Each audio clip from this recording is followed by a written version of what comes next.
Hey everyone, this is Stella Cove Takeaways in Cape Town, and also I went to Robben Island where Nelson Mandela was held.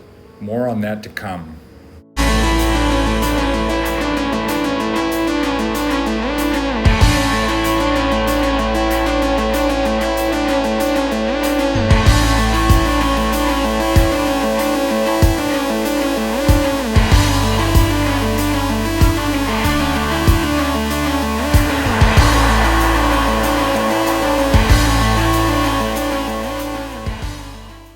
Thank you to everyone who has contributed, and my mom gave me a special birthday contribution. Thanks, Mom. I appreciate that so much. And head on over to YouTube and give this video a thumbs up, please.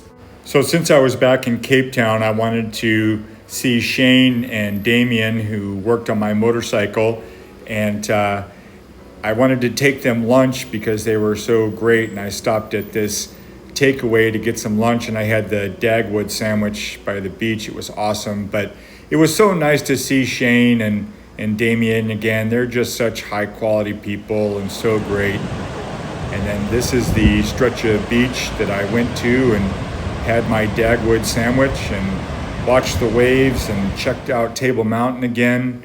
What a great spot, perfect weather that day. Then I went out to Robben Island where Nelson Mandela was imprisoned, and that was a very sobering experience. This is a picture I stole off of Wikipedia showing him casting his first ballot. But to get out there, this is the area in the harbor there. It was pretty fancy, ritzy area, expensive hotels and so on. And there were some seals out there, but it took me a long time to make this video because it was such a profound experience, and I don't know, I didn't know how exactly to articulate this area and going out to Robben Island. And one of the things that really struck me was that in modern times, the only people that were imprisoned at Robben Island were political prisoners. They only wanted to have a political voice, to be involved in the political process, and for that they were imprisoned and tortured and forced hard labor and all these horrific, terrible things, just in the name of seeking a political voice. And it was really powerful. This woman, Kotoa, I think that's how you pronounce her name. She was a powerful early figure in between the South Africans and the Europeans, and she learned Portuguese and Dutch, and she unfortunately died on Robben Island because she was imprisoned there for alcohol use. Such a sad story. At one time, Robben Island was used to house people with leprosy, and they were basically just dumped there to die. Another super sad chapter to this island's history.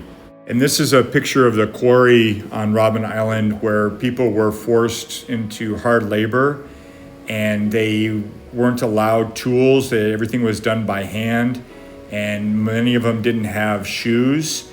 And that cave in the back that you see there, that was where they could eat lunch and get out of the weather, and they had a toilet back, well, a bucket back there to use as a toilet. Crazy conditions. And after Mandela was elected president, he and a group of other former inmates went back to Robben Island. And when they were touring that quarry, Nelson Mandela picked up a stone and placed it. And then the other former inmates came and placed a stone near that one. And that's the pile of stone that you see there still today. This is Robert Sobukwe. I think that's how you pronounce his name. He was an activist seeking equal rights in Africa, and he was part of different political organizations over his lifetime, and he organized a protest, and long story short, the police killed many people, I think 69 people, during that protest, and he was jailed for nearly 20 years because of that, because he organized that protest. Again, he never committed any violence. He never encouraged people to commit violence. He wasn't a part of any crime other than wanting equal representation in the government and in his life. Every tour guide on Robben Island is a former inmate, and that was just so powerful to me. This gentleman first arrived to Robben Island when he was 16 years old, and he was our tour guide. He talked about the conditions and the torture that he suffered. The blacks and what they called the coloreds had different rations, different clothing. They were separated in a racist way in the prison to try and create division and hard feelings between the two groups. So crazy, such torturous, awful conditions. Our guide said that one of the things that really kept them going in the prison and kept them hopeful was Amnesty International and the Red Cross, that their support and their acknowledgement of their existence kept their hope alive and kept them alive in the memories of the greater world, the world outside of the prison and outside of South Africa.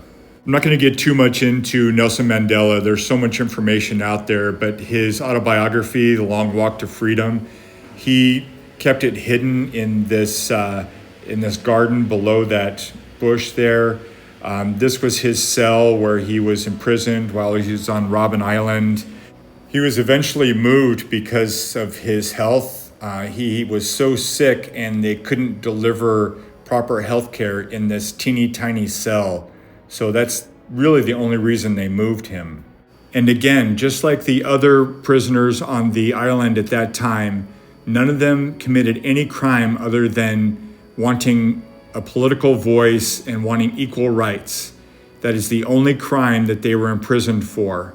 It was so sad, and it was my birthday that day, and I wanted to kind of celebrate my birthday, but in a way, I was torn. I felt guilty for being able to do that, but I also felt somewhat of an obligation to enjoy life and to celebrate my birthday.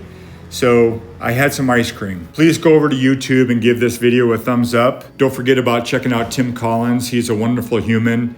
And please go over to Facebook and follow Oscar's Foundation. All you have to do is follow, and that really helps him out with their corporate sponsors. I understand how inadequate this video is for paying respect to the pain and suffering that happened on Robben Island. I'm grateful for the opportunity to have been there, and I pray every single day for those who are imprisoned and suffering. And as always, peace and love to you all.